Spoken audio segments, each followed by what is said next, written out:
welcome to a bonus episode of the College of Creation. We're going to try something very new and exciting today. I'm completely different. I'm interested in seeing how this is going to go, Michael. Me too. We are going to try and create something, not whole cloth, not from scratch, but sort of create something usable right now in the moment. Michael and I, we're going to work together to come up with a usable version of an idea that comes from one of my players. As we've talked about many times before, you and I both love to make items and subclasses and whatever else with the collaboration of our players. So this is an opportunity to do just that. This is going to be an interesting thought project for me. I think that our processes are similar in root. We like to collaborate with players. We like to be inspired by prompts. In function, I feel like I am much different than you are, which is good, right? Yeah. This is the type of thing that we can come together and kind of synergize and hopefully create something that neither of us would have thought of independently. Yeah. And not for better or for worse. You know, this is just something a third mind is created when two come together. Absolutely. This will be interesting, and maybe the first of many if this goes well. Let's just get into it. One of my players came to me. He's new to D&D. He's watched some of the shows and stuff like that before, but hasn't played until jumping into a game with me. So he is a big fan of wrestling, whether it be, Olympic style or MMA style grappling and that sort of fighting style. He finds really interesting to watch or to engage in or to think about. And he came to me saying, hey, the grappling rules in D&D are just a little bit scant when it comes to trying to do more complex things like takedowns, like holds, that sort of thing. And he thought, well, that's the kind of character and the kind of fighting style that would be interesting to play.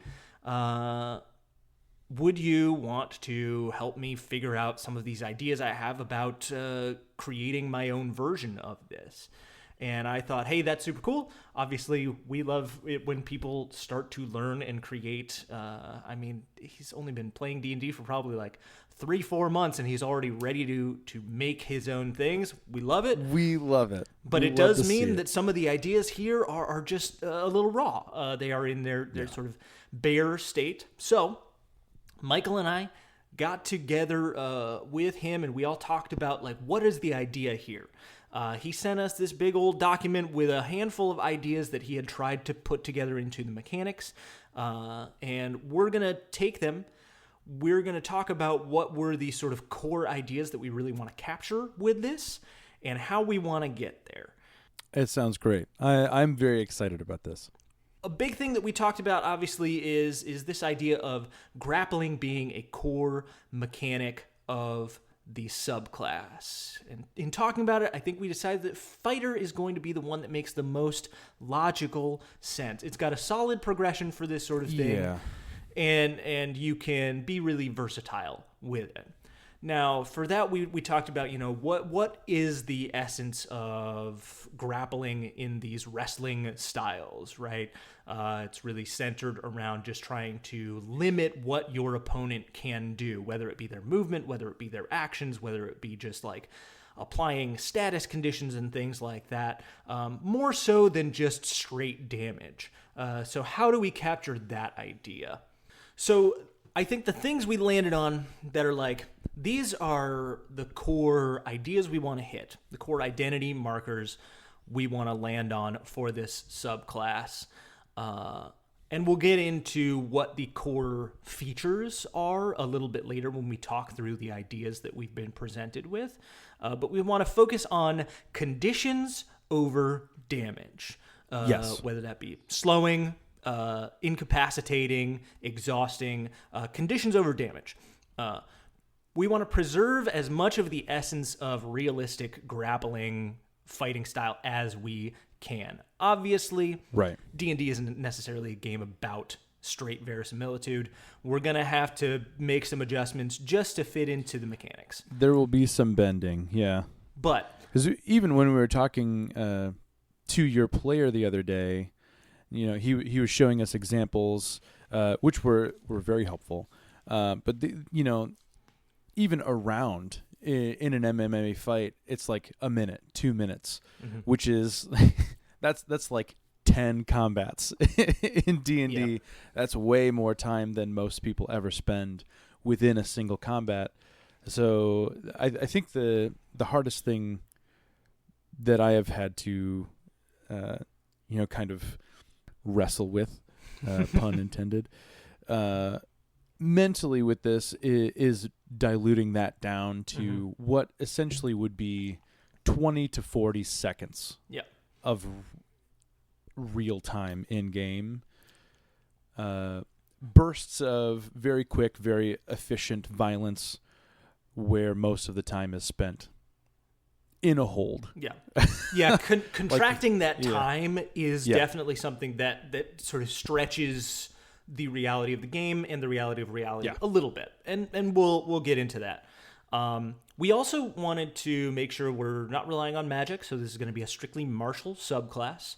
And we want to separate it from the grappler feat and from feeling like just an additional bunch of features for the battle master. We don't just want to make this something that you have another expendable resource and you can do this, and this maneuver, because that's too battle mastery. And we want to make it so that you don't just have the unarmed fighting style and the grappler feat. That also is not as robust as we're looking to hit here. So we want to make sure we're differentiating those things strongly enough. And then, some of those videos and the actual real life things that we were shown are going to be our major source of inspiration for some of these features. I think there are some other classes that we could play around with maybe in the future. I think Barbarian, you mentioned Rogue, sounds like an interesting choice for this.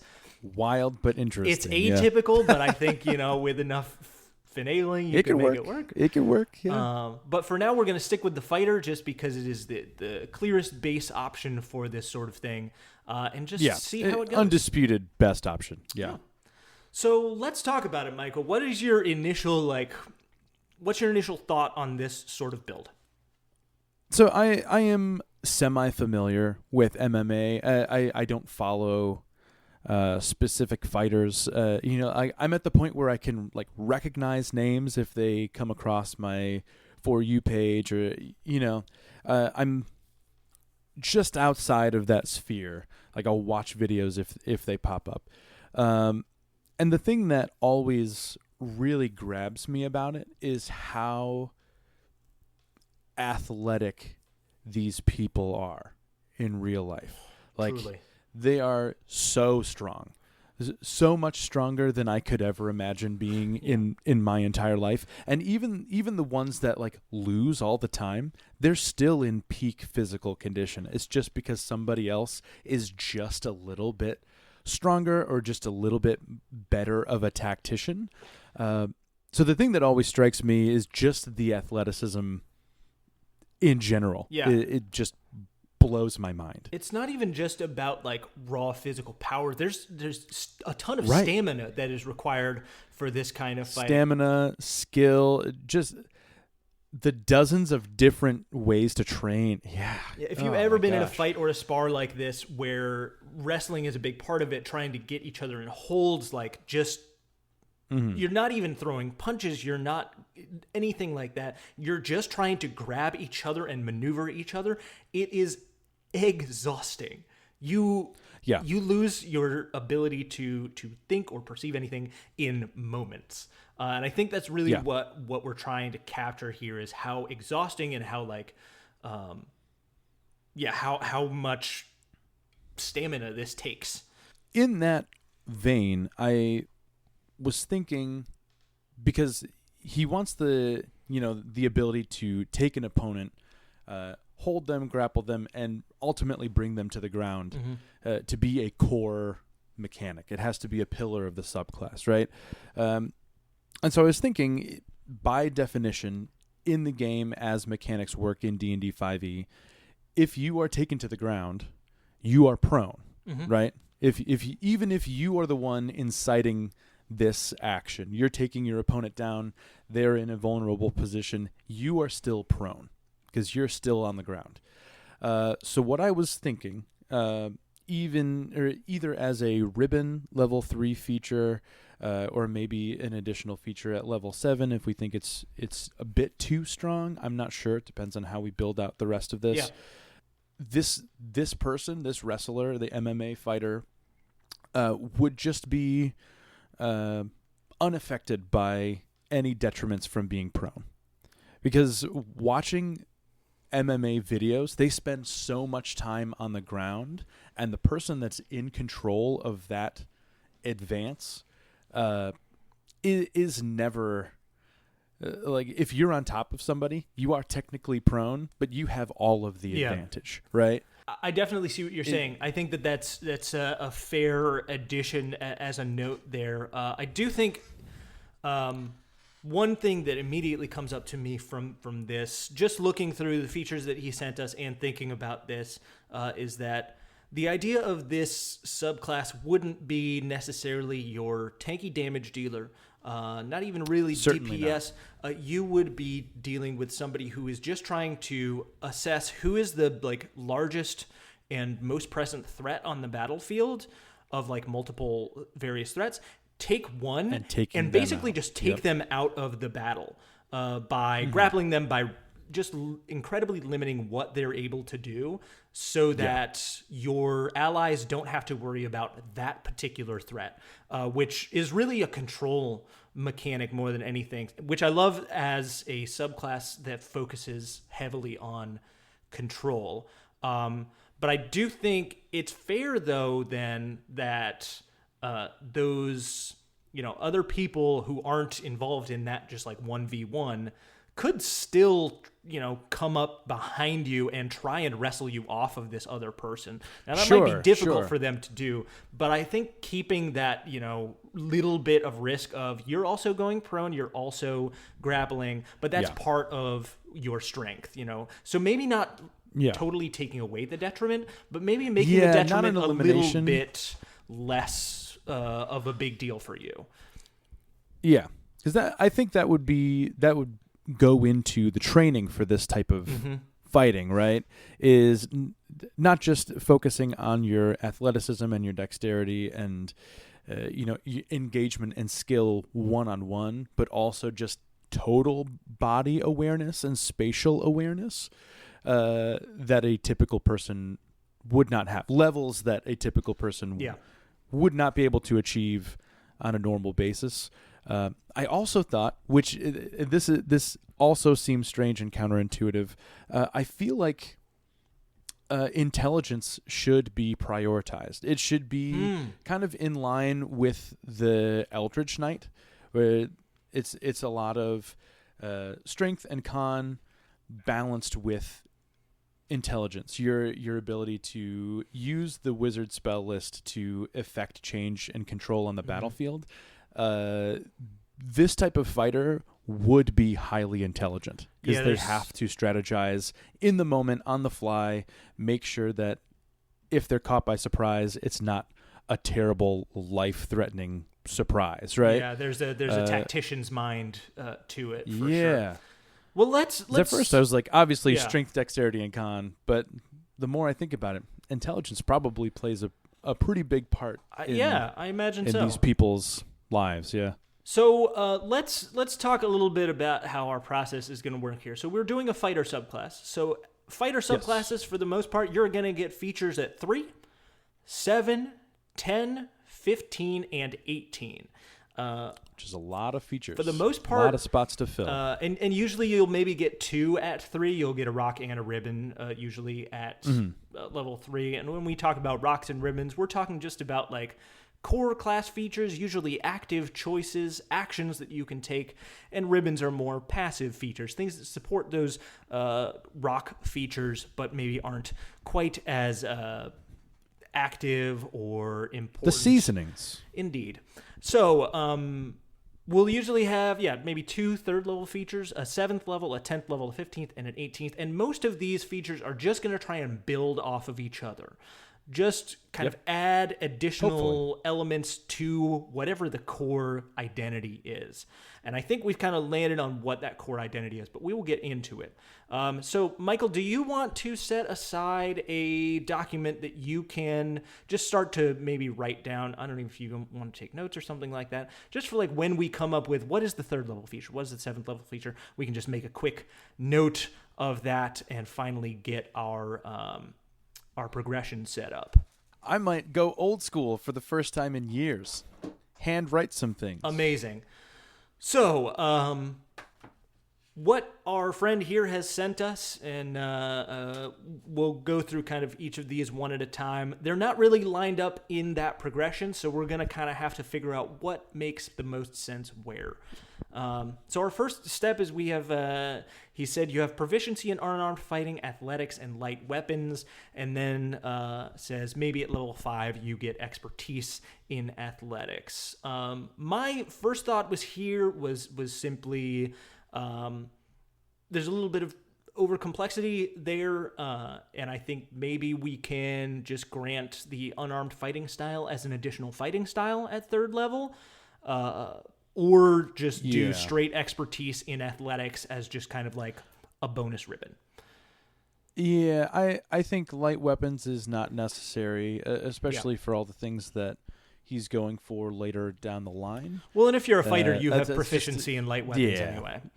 Yeah, no need to mention that. I think that just skipping to doubled proficiency bonus in athletics. Yeah, I think that's great. Good enough. I think that's a huge support. Even at level 1, or at level 3, I guess at this point, if you've been training for this, that's not going to break the game.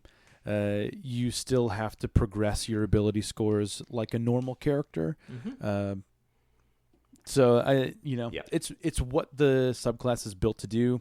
I would just give expertise, double proficiency right out of the gate. And at level 3, feels good to me. level 3, that's a plus 4 to whatever else you're already adding, which is likely a 3, maybe a 4. So you're talking a 7 or an 8 at 3rd level, which is great. Yeah, it's great. It means you're going to be way more proficient in this than somebody who's untrained. Great.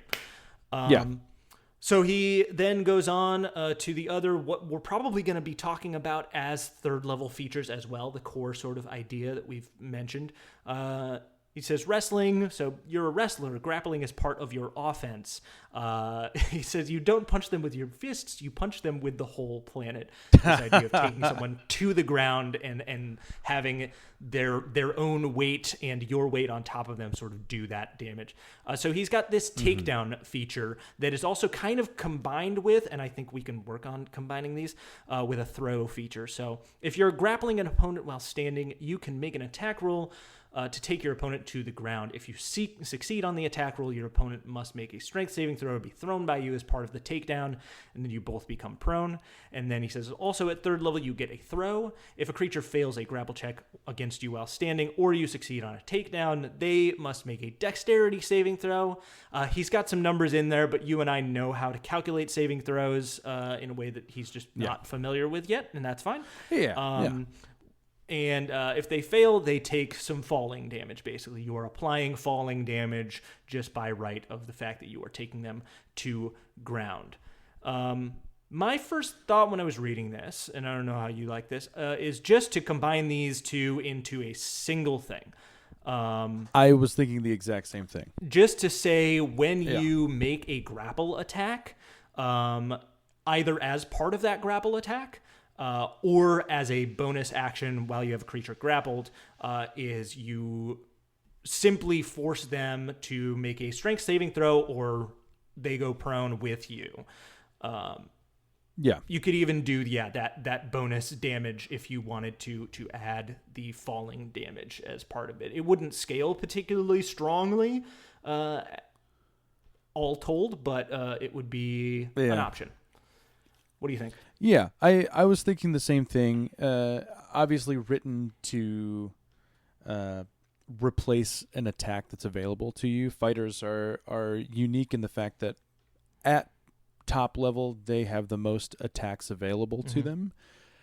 So I would hate to have this use an action rather than an attack, because that would be horrible. But if you use your first of 4 attacks, right, at a high level, as a high level fighter, to take somebody to the ground and still have 3 attacks to strike them with advantage, that is huge and very reciprocal of what happens in an MMA fight. Like if you get somebody else into that vulnerable position, the first thing any of them do, if you've ever seen a fight where somebody successfully like really gets somebody in a bad spot, the first thing they start doing is just wailing on them, and the other guy can't do anything about it. So that ability, I think this is the best way to mirror that. Absolutely. You take your first attack to grapple, and as part of that grapple, you can bring them prone. Your 2 next attacks are just like 2 quick hands, whatever they are, and you're in. To that point, I think it might be useful to add unarmed fighting style or something there, but I don't know. What do you think about that? Because I don't want to step on any monk stuff, and I don't want to step on unarmed fighting style and just like reduce the efficacy of that in other classes. I don't know. Well, they definitely need some type of boon for unarmed fighting, because if that is the goal, I mean, I know the goal isn't straight damage output, but this fighter should have that. It's hard because you don't want to, like you said, you don't want to step on monks, you don't want to get into their lane, but also it's necessary for what this is trying to do. I lean towards the unarmed fighting style. As maybe just a bonus fighting style for this subclass. I don't know if it's too OP to have 2 fighting styles at level 3, though. I don't know. So I've one of the other things that I thought as I was looking into this, there are specific monster. The one that I was looking at specifically is the martial arts adept monster. It's from Mordenkainen.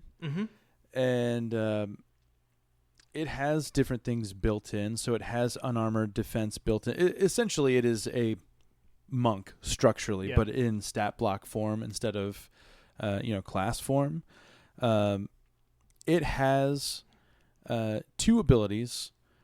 It has a knockdown ability and a push ability that straight up just saying succeed on a dexterity save and a strength save respectively, and you're either knocked prone or you are pushed away, which are 2 things that would fit here. I'm wondering if stipulating specific things they're able to do is better than the unarmed fighting style or worse, because if you go with the fighting style as an option, you don't necessarily get specific things to do.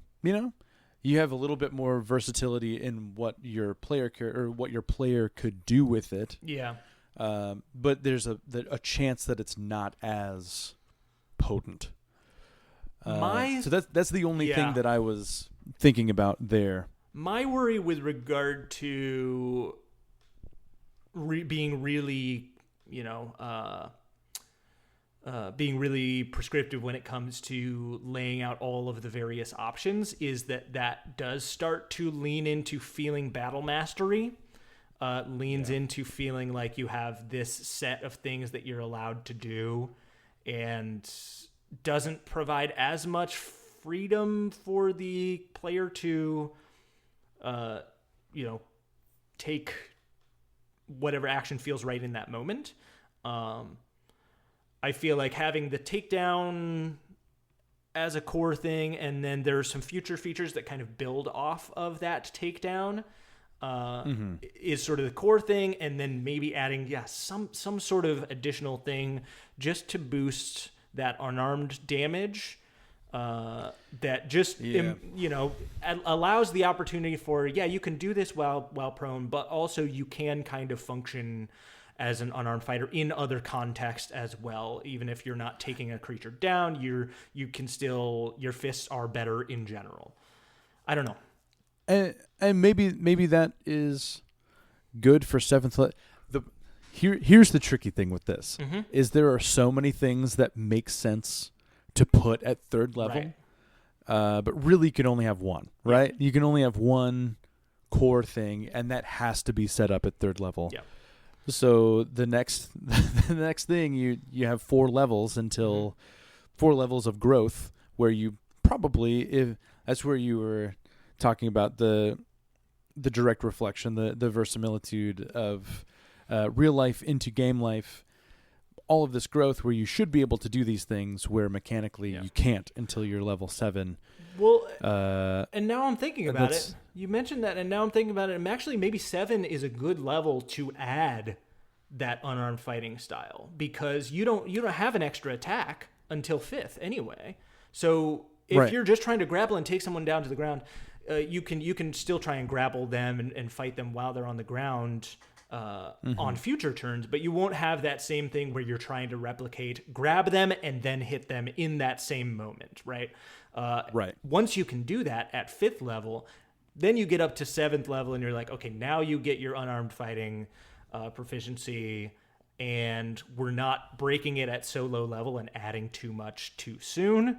But you're still eventually getting to the point of being able to carry out that that set of actions that feels, like a 1-to-1 with real world.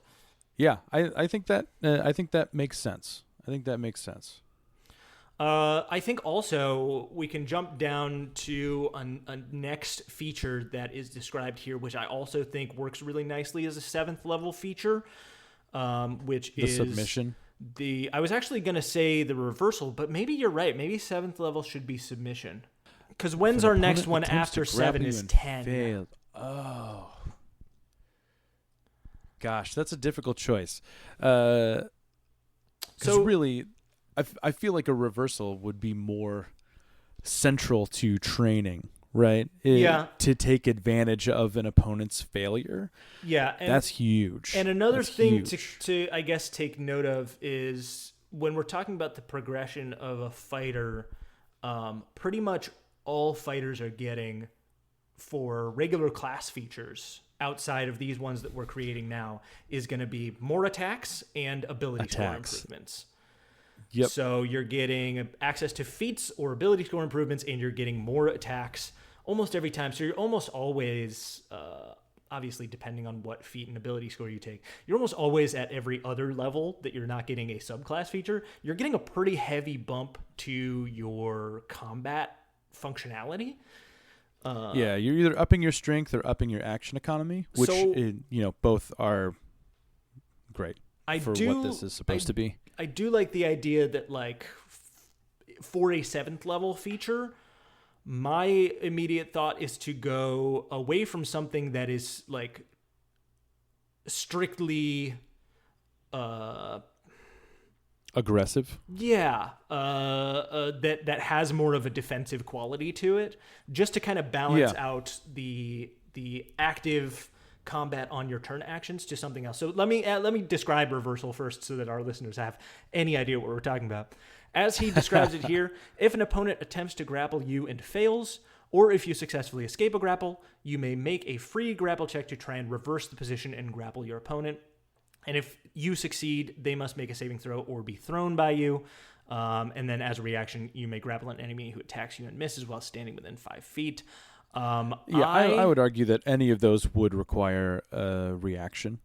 Yeah, I think that's just using action economy more robustly, I think combining into one feature instead of this tiered situation that he has here. Yeah. To say tiered things are really hard to.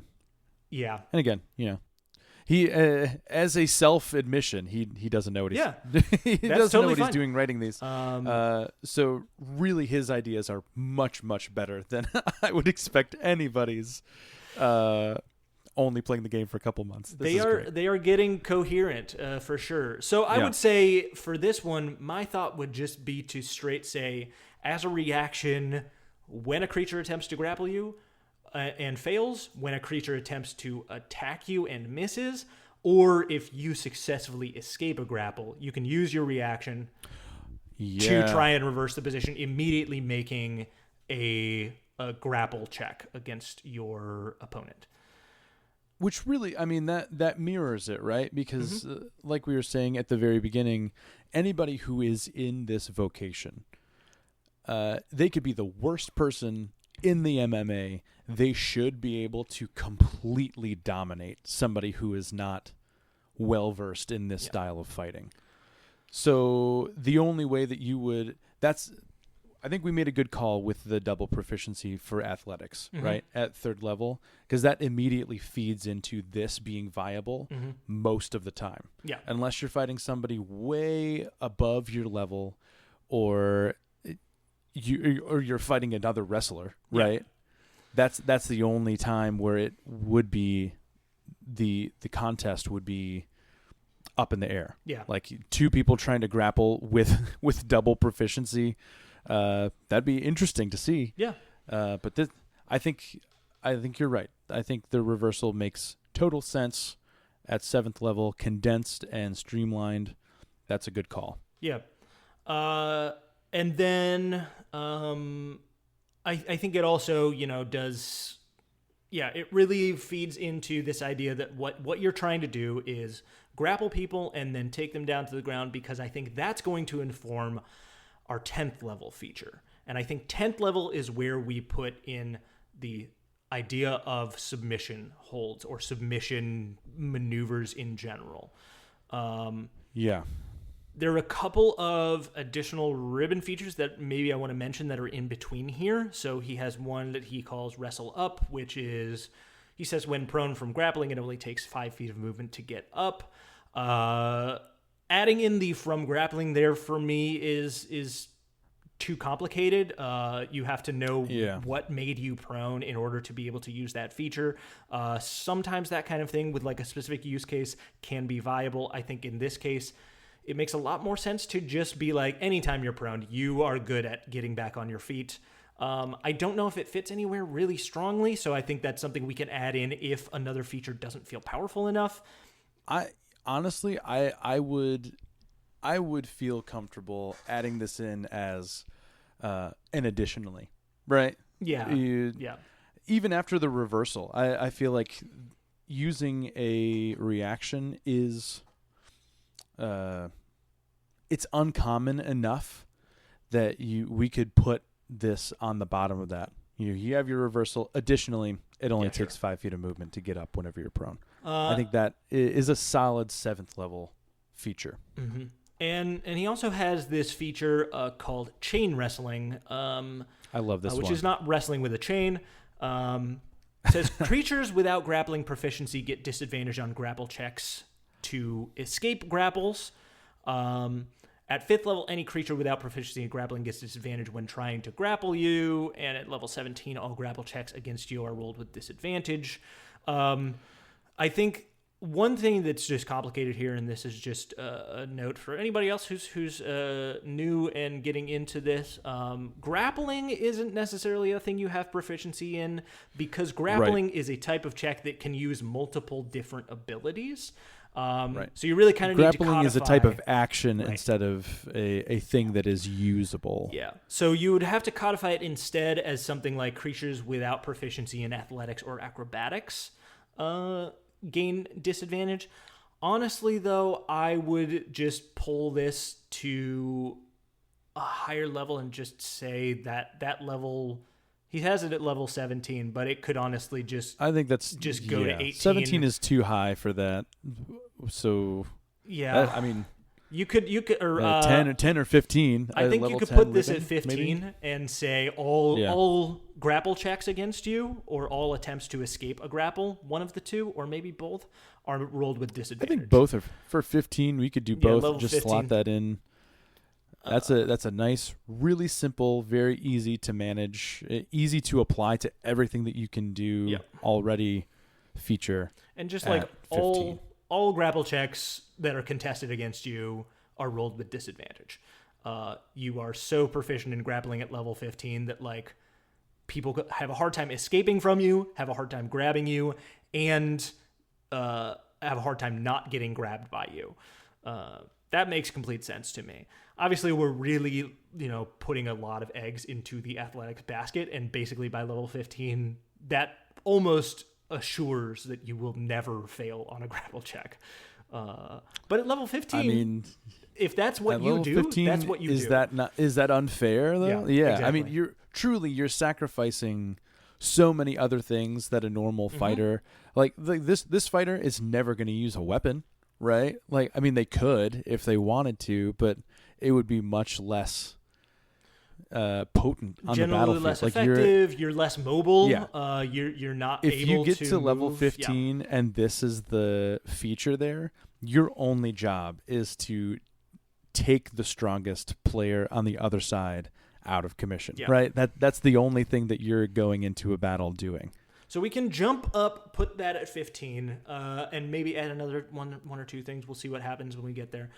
But I want to talk about in detail about level 10 here, because I think this is where we hit a really good level scale for fighters and play in general. Like level 10 should be a sweet spot where like the identity of your subclass is super codified at that point. It should be really clear, and you should get something that is like, this is what I came here for.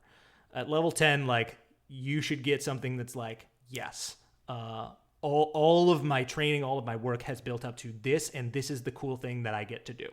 It's the second pillar, yeah. It's huge. It really is the midpoint, yeah. I think that this is a great one. So this idea of submission hold is what we really wanted to talk about in regard to this conditions.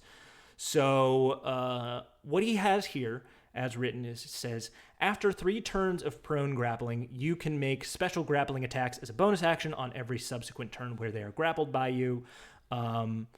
It's got some additional level scaling. 11th level, you can try a submission hold after 1 failed escape, and at level 17, you get advantage on them. So he has a handful of different options here. Things like ground and pound, you can do additional damage. An arm bar, he says you break the arm. Of course, that does damage, but it doesn't have anything here for what else that does. At 6th level, you can choke a creature into unconsciousness. Heel hook, you can tear knee ligaments to reduce movement speed. I think we can use all of these, but we should just simplify it all. Yeah. The one that's most interesting to me is the unconsciousness. There are very few, even within the martial realm, there are very few subclasses that have features capitalizing on the unconscious condition. In this case, to clarify, we would be talking about incapacitated as a condition, not unconscious. Unconscious is like completely taken out. I feel like that would be far too strong. Nobody should be able to do that. But incapacitated makes sense, right? Because incapacitated takes you from being a viable combatant on the battlefield to not being able to take any actions. And that is huge. It's massive. And level 10, I think is not a terrible time to be able to do that. Oh yeah. It might be a little bit low, so we'd have to put that behind some type of wall where your wrestling fighter doesn't just incapacitate everybody on the battlefield. There's some kind we of don't check want that to be made there. There's a balance there. So I think one thing we talked about with this player was after 3 turns of prone grappling is kind of a long timeline in terms of most D&D combats. Too long. You'd have to jump on somebody the first turn and then spend the next 2 turns just maintaining this grapple. And only then at the 4th round of combat can you actually attempt any of these. And while that might feel more realistic in like an actual timeline in a fight like this to try and, pull a submission move. It's not as realistic or as fun in D&D because you want to be able to do those things a little quicker. Yeah. All right, wrestler, go grab that guy real quick right. and just sit and wait. My proposal for this, and we can talk about what makes sense, is when you have a creature grappled and prone, if they fail an attempt to escape, I think maybe we can do a thing where you can apply or attempt to apply a level of exhaustion. Because I really wanted to lean into this idea of that's what's really effective about this style of fighting, is that when you have someone grappled, you are not really doing straight damage to them. You are not, you might be hitting them here and there, but for the most part, you are just like holding them in a way that they continually are trying to get out of, and they're pulling really hard to try and get out, and they can't. Yeah. And that exhausts them so fast. And when they're exhausted is when you get to the point where you can pull them into an armbar and they just know they can't get out of it anymore, and they just give up because they're so exhausted. So I think maybe on a failed escape attempt from you, you can maybe force them to make a Constitution saving throw, or they take a level of exhaustion. And then you can attempt any of these moves as one of your attacks against a creature with any levels of exhaustion. That's what I was. Okay, so I'm so glad you said that. That was my idea going forward. Originally, that's why I had thought about submission for level 7, because then you have 10, 15, and 17 to, or 18, sorry, to really capitalize on things that you can do to creatures with specific conditions applied. And that's a very natural and realistic, as realistic as we can get, I think, in showing how to wear down an opponent. Yeah. I think incapacitated and exhaustion are absolutely the conditions we should use here, and making everything easier for the wrestler the more stacks of exhaustion there are. Because if you're talking about exhaustion, we don't see it used very often in terms of features, because it is a strange track for D&D. Each level of exhaustion has slightly different features to it, and those levels of exhaustion can get really bad really fast. It only takes 6 for you to just fully die. Yeah. And so monsters aren't likely going to use it because it's too easy for them to stack you up. And when you rest, you can only remove one of them. So it can really snowball very fast if you're not careful with it. However, I think if you give this to a player and they're using it against monsters who, we're not worried about them resting. We're not worried about them getting up to 6 and immediately dying. If that's how a creature dies, that's incredible. I don't know how you did that, but yeah, that doesn't happen. So that's kind of my thought. That is the here. only way for this to acceptably take a creature to unconsciousness is get them to 6 levels of exhaustion. Yeah. I think for me, what I'm thinking of is, so after one failed escape attempt, the creature becomes exhausted, or maybe has to make a con save or become exhausted, and you can attempt to do a submission against an exhausted creature I think incapacitated is great.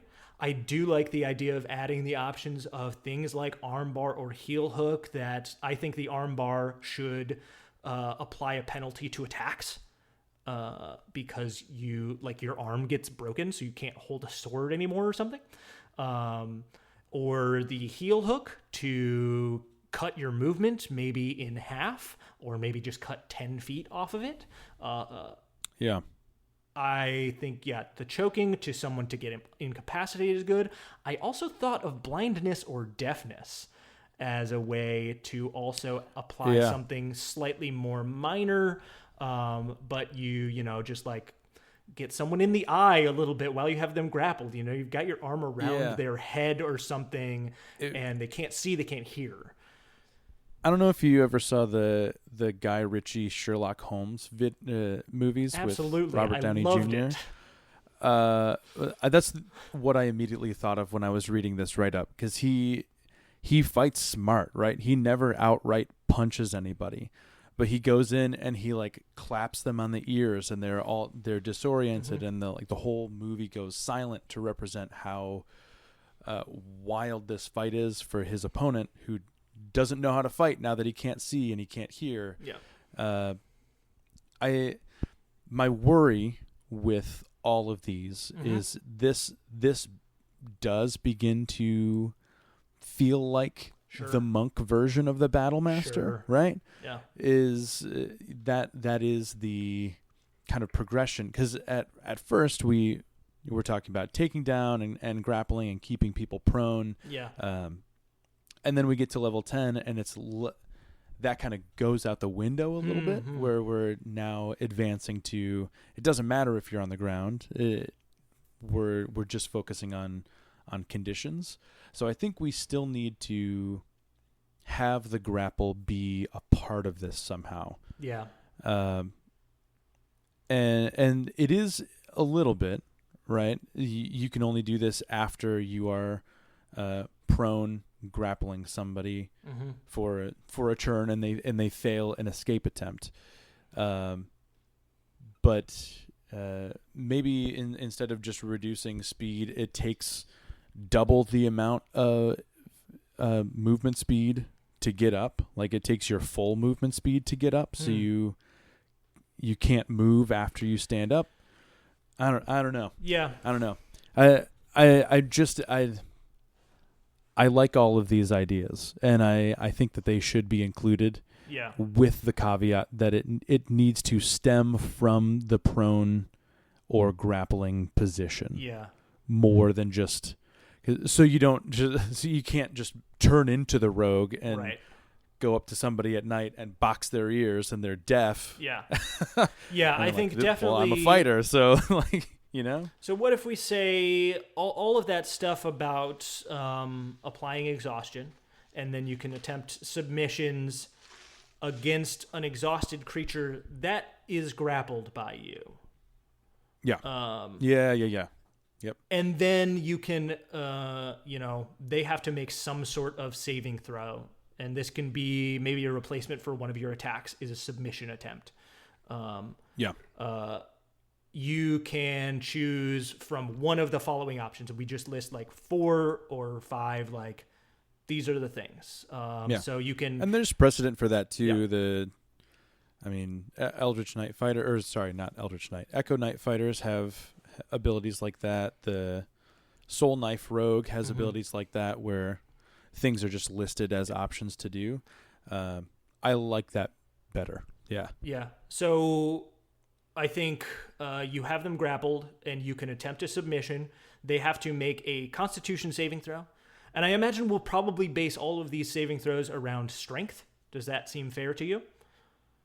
Yes. So it'll be 8 plus proficiency bonus plus strength across the board for any saving throws here. And you can pick from, I think the options that we should go with is cause them to be incapacitated for 1 round. Yep. Reduce their movement speed by a set number for the rest of the combat. As long as they're exhausted? Yeah, sure. As long as they're exhausted. Well, I don't know, because 2 of the exhaustion effects are speed related already. That's true. That actually is very true. The second level of exhaustion halves your speed, and the 5th level reduces speed to 0. That's true. So, yeah, so maybe we don't actually even need to mess with that one. Which also kind of benefits them a little bit. It takes them less movement speed to get up, right? Yeah.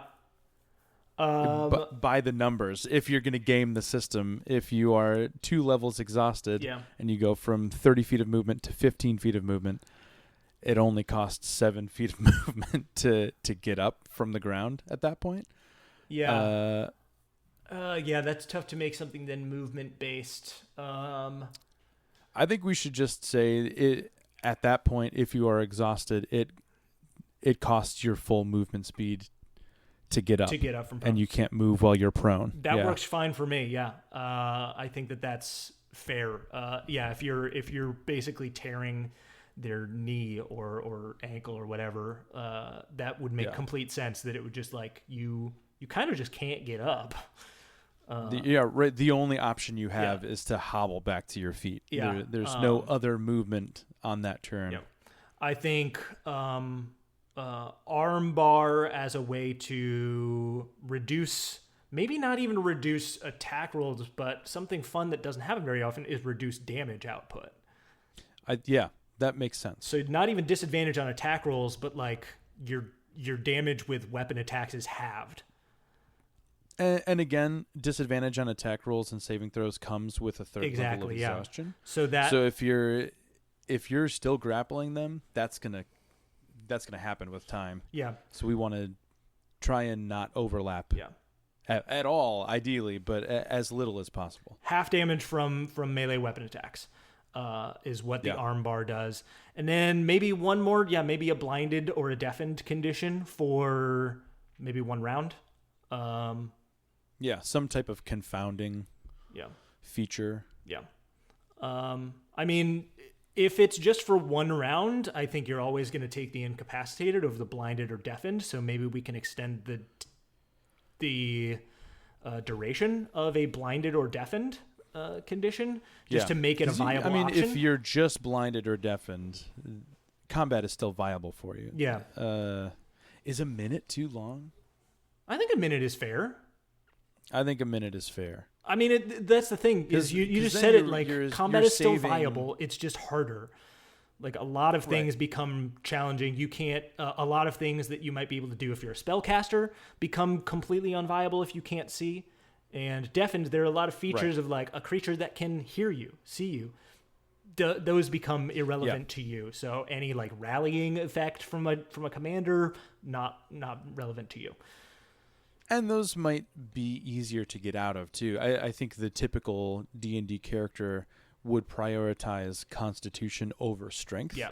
So if it would be easier to come back from blindness or deafness on the whole, on average, than it would be to get out of the grapple. Yeah. Which is the biggest focus. Yeah. So it's easier to do, but also easier for your enemy to kind of shake off. Yeah. In the long run. Sounds good. Found for 1 minute. Cool. And I think that's enough options for a submission. I agree. You're heavily decreasing your opponent's effectiveness in combat, and you can keep grappling them. So that's all good. But you also can apply something that makes it harder for them to be effective, even if they escape from you. Yes. It's all about, going back to the foundation that we wanted to keep with. It's all about layering conditions. Yeah. Right? Layering conditions to make it as miserable of an experience for your enemy as possible without outright doing damage to them, which is a very interesting turn for a fighter. Yeah. It's why I typically don't enjoy playing fighters, because they are, at the core, not geared towards much else other than running into battle, tanking damage, dealing a bunch of damage in a nice streamlined way. Yeah. And this is a cool way to get around that. So we talked about putting the chain wrestling feature at 15th level, which I think is totally fair for that. It supports. I think that stays there. Yeah, That's I think really it nice. just completely supports the idea of that submission hold, so it makes it just more common that you're going to have that submission hold ready to go. Yes, you're going to be able to keep those creatures grappled, and they're going to keep taking that exhaustion because now they have disadvantage. That's fine. Yep. He's got a couple more features here that we've either, I think, already kind of looped into existing features, or there's one that I like, but I just think it doesn't fit with what we've already got. So he has Grit here, which he says you get to add your proficiency bonus to con saving throws, and at level 5 you get advantage in saving throws to prevent exhaustion. You already I get don't think we need proficiency to in include that. Constitution saving throws Yeah. as a fighter. I wouldn't want to add expertise or anything crazy like that either. And that seems like too much. preventing saving throws that prevent exhaustion feels like it does make sense in the terms of grappling, but there are lots of other things that can apply exhaustion that aren't related to being a wrestler or a grappler, and I wouldn't want to confuse those things too much. I think it's different when you're looking at MMA because there are two of these people going head to head. So that would make sense for somebody who is going into a fighting pit, right? Where it's just wrestlers versus wrestlers versus wrestlers. In the larger scope of D&D, that is never going to happen out in the wild. So I think we focus on dealing exhaustion rather than guarding against it.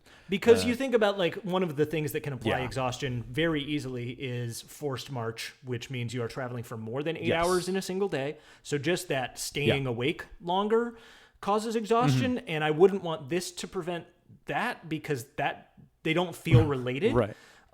Even though it definitely does feel related in a single combat situation.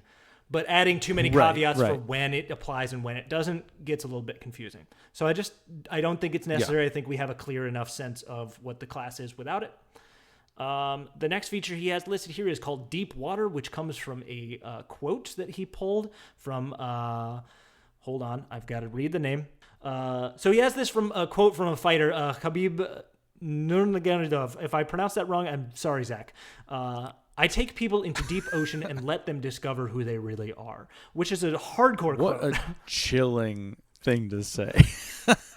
He describes this feature. The scariest thing. He describes this feature as at level 7, a grappled opponent must roll a Constitution saving throw with a complicated DC that he sets here of 5 plus the number of rounds grappled plus your fighter level, which means that you have to keep track of that. And then failing the roll increases level of exhaustion. If we're looping in applying exhaustion to the submission feature, though, I don't think we need this, although this is a great inspiration for that vibe. It is a very cool idea. I think one thing that is incredibly difficult to do in D&D, also the reason why it doesn't show up very often, if at all, is the idea of duration directly affecting the things that characters can do. A battle of attrition is every DM's dream, right? Is to wear people down without directly dealing damage or, just applying a status condition. That's such a cool idea. And just not enough. I want to include it so badly. It's so badly, hard to make it and work. it makes sense to include, but I just don't know if there's a way to do it with only one feature remaining. Just the idea of a feature that forces the player to keep track of how many rounds they've had a creature grappled. It's a lot. Subsequently is hard to sell. I've tried to make like a Constitution based casting subclass that like relied on you using your life force to keep a rift to the astral plane open. And that is how you channeled spells. It was rad, but I also had a mechanic in there that was like, how do I make it so that it feels like you are constantly having to push yourself to keep this open? Was like a saving throw that was like X plus however many rounds you've had the rift open. It's just like, no, it's too complicated. I can't do it. So I scrapped it. I mean, I think any type of DC that is involved with this subclass as a whole, we could just even put it up at the beginning.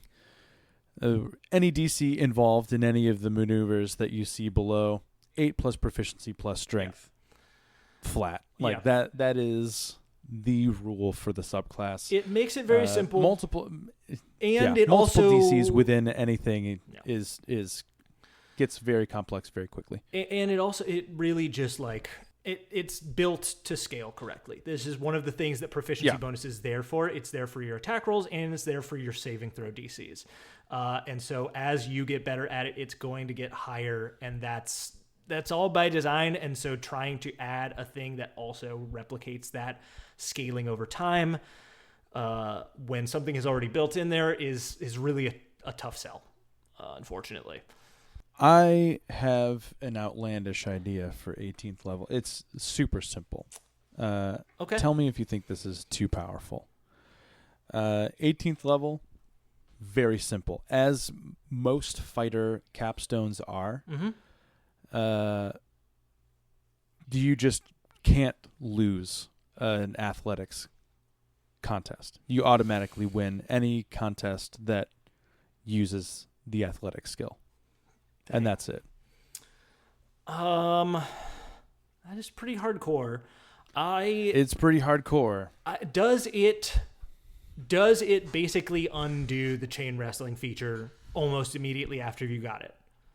Right? We just gave them maybe. We just gave them at 15th level that everything else has disadvantage on grapple checks against you, and now we're at 18th level saying, never mind, nobody can even beat you no matter if they have advantage or not. Yeah, maybe not. I think that's too yeah. close. I had that written down before we ironed that out. So that makes way more sense. What Zach has as the last feature written here, which he doesn't even have as really a capstone, is just at level 11 you can lift a grappled opponent and slam them to the ground for damage equal to your throw damage, which we decided was maybe some falling damage, but it's that feels cool, but doesn't really fit what we've already established is this is about grappling and throwing and holding. Right. And that feels like just adding more damage. So I don't think that one really fits very well either. My thought is Although I don't hate that as an additional option at level 10. Maybe. If you don't want if you don't conditions want, and you are a damage output player, just, picking people up and throwing them back down to the ground. I'm okay with adding sense. that. Why don't you add that as a bullet point there? Circle back I think that's a good idea to add that in there to still be able to replicate, a submission move can be just to deal a little more damage. That's great. My thought Can we circle back to something else real quick, actually? Oh, sure. Yeah. Before we do a capstone. I had this written down the other day, and I forgot about it until just now. Inspired by my favorite fighter subclass, the samurai. So good. I was watching a lot of MMA to prepare for today. And one of the things I think goes unnoticed sometimes, maybe not unnoticed, but once the fighters get into the ring, into the octagon, it's difficult to kind of disconnect those two fighters from who they are outside of the octagon. When they meet up to weigh in and they square up for their photo op before their match or whatever, sometimes they're very amicable. Other times these guys are yelling at each other and they have to be held back. I'm sure some of it is for show, but what if we just give double proficiency in athletics and intimidation? I feel like that's not out of the question to include some type of charisma based thing, but let them base it in strength instead of charisma. Why don't instead of giving double proficiency, why don't we simply say intimidation checks are made with strength for you or something? I know it's I know it's an option. It's an optional option that and I love it and I use it constantly. Is the optional ability scores for checks?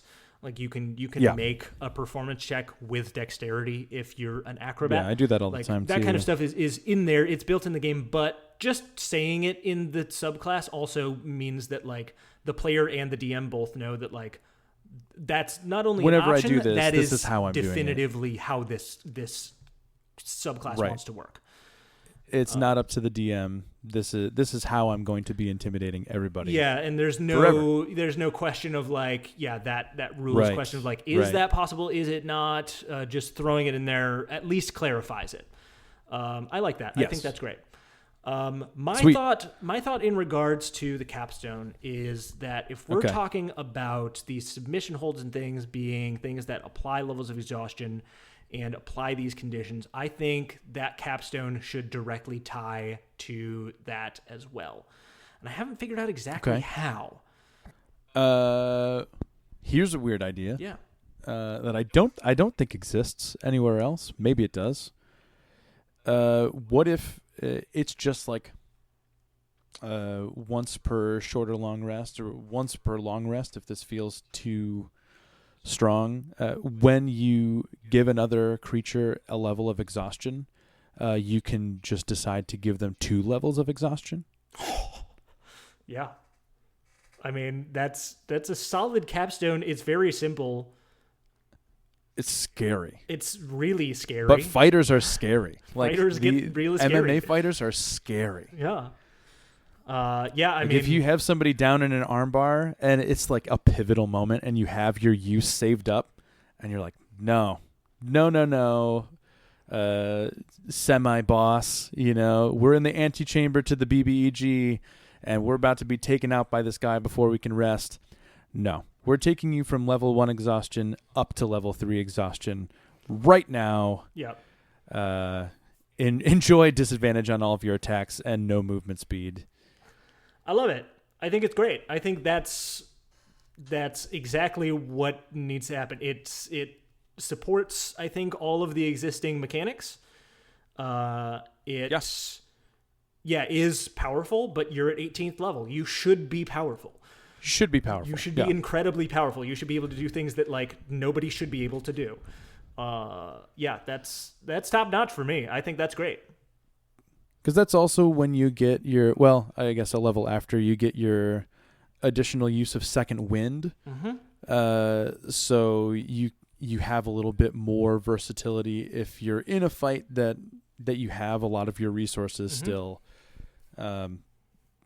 You can really mess somebody up if you are going head to head with a single creature. Yeah. Bumping them up 2 levels of exhaustion and then second winding and attacking them 4 times or 3 times at that point. I feel like some serious damage. I feel like everything in the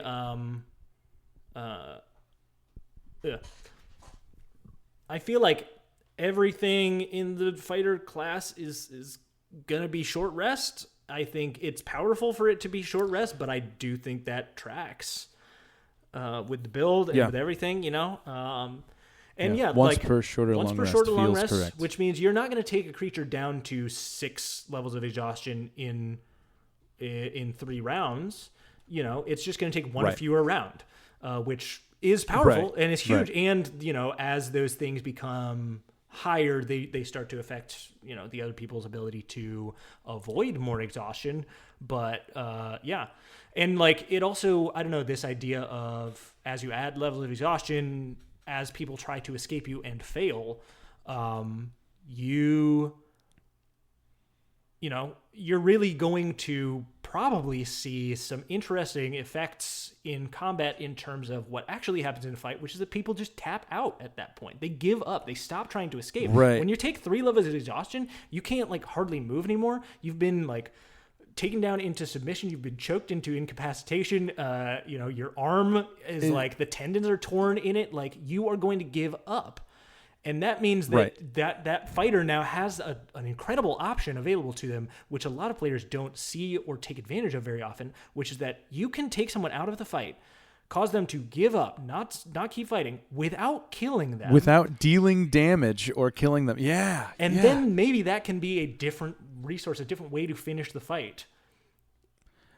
It's such an underused and underappreciated way to complete a combat that I think, thankfully, now with this blossoming of D&D and social media and especially on TikTok and Reddit and Discord and, start playing games, games is so prevalent now, where people aren't just going in smashing and grabbing and killing enemies and taking their loot. It's like finding different ways to achieve your goals, finding different ways to your objective.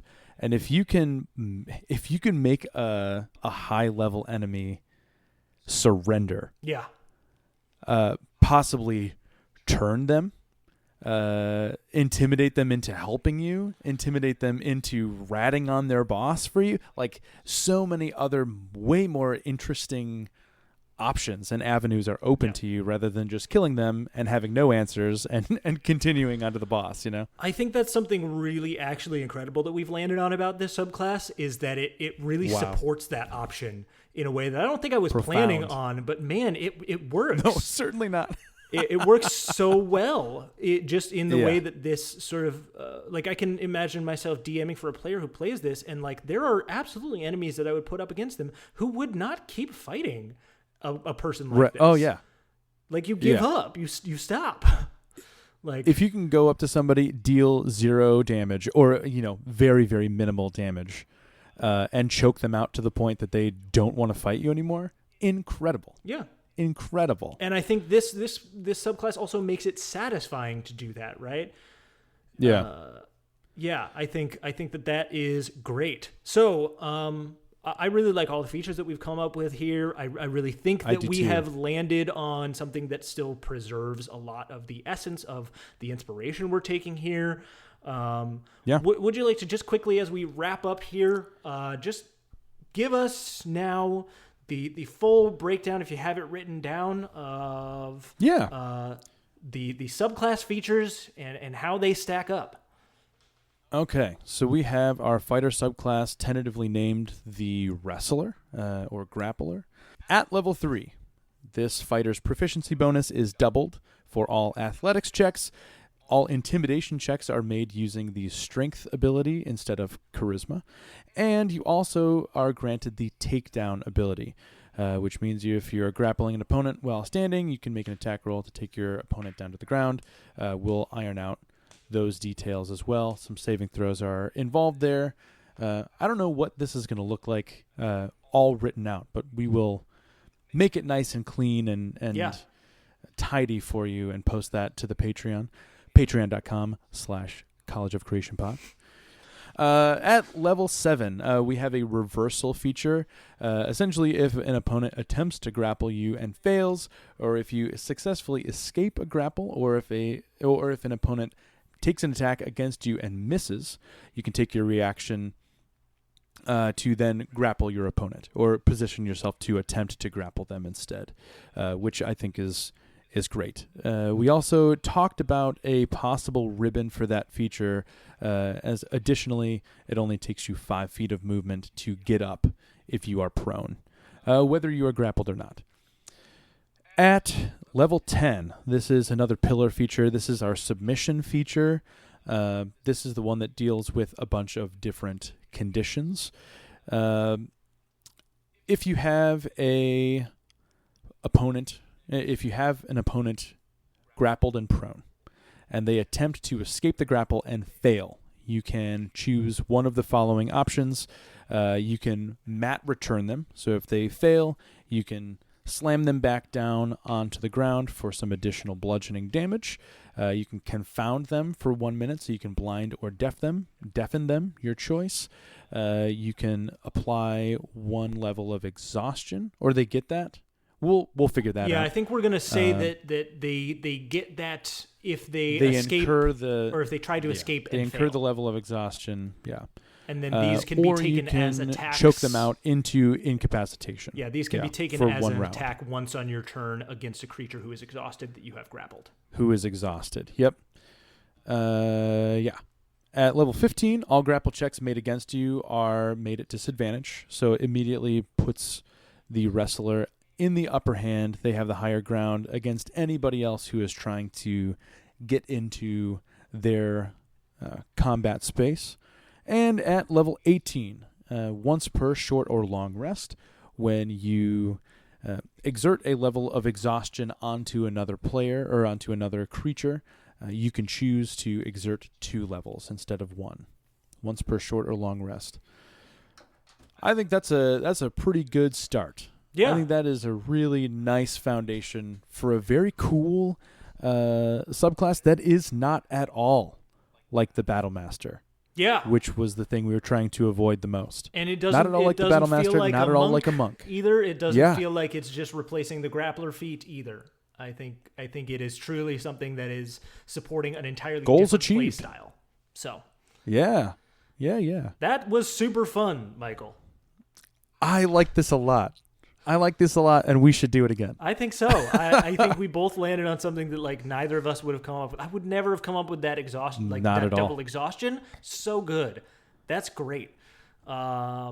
Thank you, man. Yeah, I think No, this is fantastic. this is really fun. I would love to. Why have we not written together before? We should. What have we been doing this whole We've time? been writing separately this whole time. Oh gosh. No, but this All is great. the wasted potential. So we will absolutely get these things nailed down to actual features with all the DC set, all the numbers put together. We'll put it together and we'll put it up on the Patreon for people to be able to look at and even use. And hey, maybe we will even be able to put together a one-shot where we can test this out. It would be super fun. That's a great idea.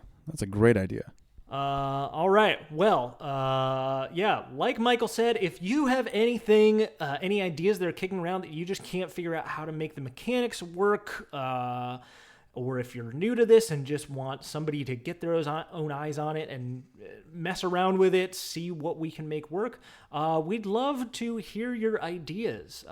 Feel free to shoot us a message, anything that seems like fun to you. We love creating, and obviously it does not take a practice D&D mind to come up with a really cool idea. It just takes some time to get it to work. Yeah. And that's what we're here for. You bring us your ideas and we'll give you the mechanics to make it work as best as we can. Zach, hopefully you enjoyed this. Hopefully this sort of fits the brief of what you were hoping to see from this. I had a really fun time making this with me, Michael. Thank you for spending the time today. As did I. Of course, yeah. Thank you too. And thank you all again for listening. Thank you for being supporters of the Patreon. We appreciate it to no end. Until next time, please take care of yourselves as always. And we will talk to you next time. Bye. Goodbye.